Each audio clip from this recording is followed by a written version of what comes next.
샬롬 로중 읽어주는 제입니다. 오늘은 12월 14일 수요일 로중입니다. 많은 백성들이 주께로 돌아서야 하리니 그들은 나의 백성이 되어야 한다. 스가랴 2장 11절. 요한이 씁니다. 그 뒤에 내가 보니 아무도 그 수를 셀 수 없을 만큼 큰 무리가 있었습니다. 그들은 모든 민족과 종족과 백성과 언어에서 나온 사람들인데 흰 두루마기를 입고 종려나무 가지를 손에 들고 보좌 앞과 어린 양 앞에 서 있었습니다. 요한계시록 7장 9절. 우리의 손을 위로 높이 뻗는 하루 되세요. 샬롬 하울람.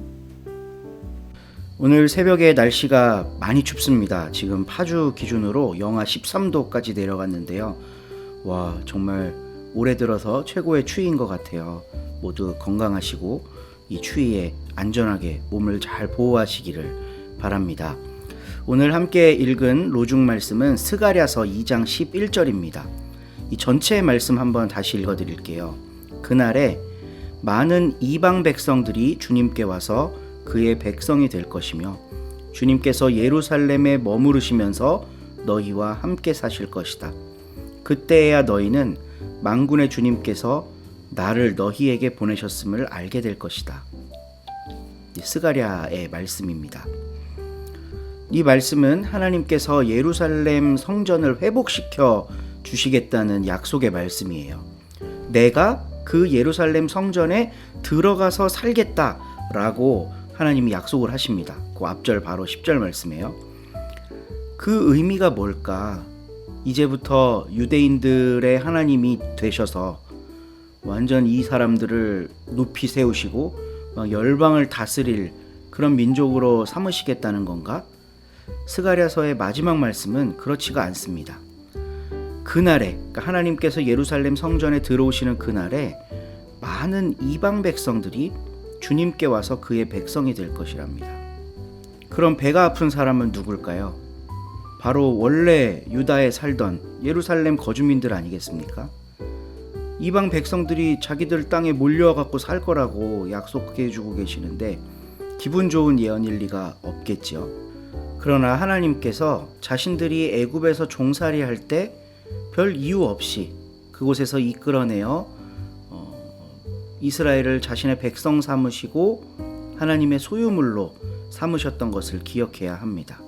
거기에는 조건과 이유가 없습니다. 하나님의 사랑만 있을 뿐입니다. 그 하나님의 사랑은 이스라엘 민족 혹은 유다인들에게만 국한되어 있는 것이 아니라 하나님이 창조하신 모든 피조 세계에 다 유효한 것입니다. 그래서 예루살렘을 회복하실 때 그곳에서 다른 민족들을 불러 모아 하나님의 백성 삼으시겠다는 말씀이 유다인에게 기쁨이 되었어야 할 것입니다. 오늘날 우리들에게도 마찬가지입니다. 하나님이 우리를 자녀 삼으시고 하나님 백성으로 만들어 주셨습니다. 우리가 알다시피 예수 그리스도의 죽음과 부활을 통해 엄청난 값을 치르고 하나님이 이루어내신 것입니다. 우린 거기에 감사하고 우리를 백성 삼아주신 하나님을 우리의 주인으로 모십니다.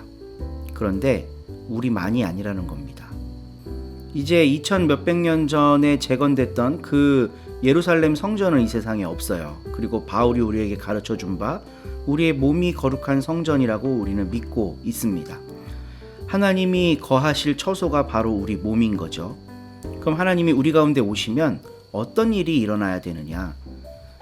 많은 이방의 백성들이 우리를 통해 하나님께로 돌아서야 된다는 겁니다. 그리고 그 이방인들이 하나님의 백성이 되어야 한다는 말씀으로 오늘 스가랴서를 다시 해석해 봅니다. 예루살렘 성전이 회복되면 유다인들만 복받는 게 아니라 이방 백성들이 주님께 와서 그의 백성이 될 것이다. 스가랴가 이렇게 가르쳤는데 이걸 오늘날 우리들의 상황으로 다시 이야기해 보면 우리가 예수 그리스도를 통해 거룩한 성전이 되어서 하나님이 우리 안에 거하시면 우리를 통해 이방인들, 그러니까 믿지 않는 많은 이 세상 사람들을 돌아서게 하신다는 겁니다. 우리 하나님이. 이건 단순히 교회에서 전도잔치 벌여갖고 새가족 맞아들이고 이런 걸 이야기하는 게 아니죠. 당시에 유대인들이 치를 떨며 싫어했던 이방인이라고 하는 존재, 아마 유대인들은 그들과 섞여 사는 게 싫었을 거예요. 오늘날 기독교인들에겐 그런 존재가 누구일까요? 치를 떨며 싫어하는 사람들, 섞이기 싫어하는 사람들. 하나님이 그 사람들을 우리를 통해 부르신다는 이야기입니다. 그게 바로, 그러니까 이방인들을 돌아오게 하는 그 기능이 바로 예루살렘 성전의 목적이었다면, 우리 신앙을 고백하며 살아가는 우리의 기능도 바로 교회가 함께 하고 싶어 하지 않고 싫어하고 혐오하는 그런 사람들을 다시 맞아들이는 것이 목적이 되어야 하지 않을까 하는 생각을 해봅니다. 우리 서로 공동체 자매 형제님들을 통하여서 열방이 주께 돌아오게 되기를 축복합니다. 오늘 함께 읽을 새한글 성경은 요한복음 10장이고요. 정지영 집사님이 낭독해 주십니다. 좋은 하루 되세요. 10장. 또 나는 보았습니다. 힘있는 다른 천사 하나가 하늘에서 내려오고 있었습니다. 그는 구름을 둘러 입고 있었습니다. 무지개가 그의 머리 위에 있고 그의 얼굴은 해와 같았으며 그의 발들은 불기둥 같았습니다. 그의 손에는 작은 두루마리 책이 펼쳐져 있었습니다. 그가 자기 오른발을 바다 위에 왼발은 땅 위에 올려놓았습니다. 그러고는 그가 큰 소리로 외쳤는데 사자가 으르렁거리는 것 같았습니다. 그 천사가 외쳤을 때 7개의 천둥이 자기들의 소리를 내어 말했습니다. 그 7개의 천둥이 말을 했을 때 내가 막 받아 적으려고 했습니다. 그때에 내가 하늘로부터 어떤 소리를 들었는데 이렇게 말했습니다. 그 7개의 천둥이 말한 것을 비밀에 붙여라. 그것들을 받아 적지 마라. 바다 위와 땅 위에 서 있는 것을 내가 보았던 그 천사가 자기 오른쪽 손을 하늘로 들어 올렸습니다. 그러고는 영원히 살아계신 분을 두고 맹세했습니다. 하늘과 거기에 있는 것들, 땅과 거기에 있는 것들, 바다와 거기에 있는 것들을 창조하신 분을 두고서 말입니다. 시간이 더 이상 없을 것입니다.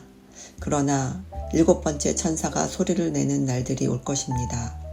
그가 장차 나팔을 울리게 될 때에 하나님의 비밀한 계획이 끝 마무리될 것입니다. 하나님이 하나님의 종인 예언자들에게 좋은 소식으로 알려주신 대로 말입니다. 하늘로부터 내가 들었던 그 소리가 다시 나하고 얘기를 나누었는데 이렇게 말했습니다. 너는 가서 두루마리 책을 받아라.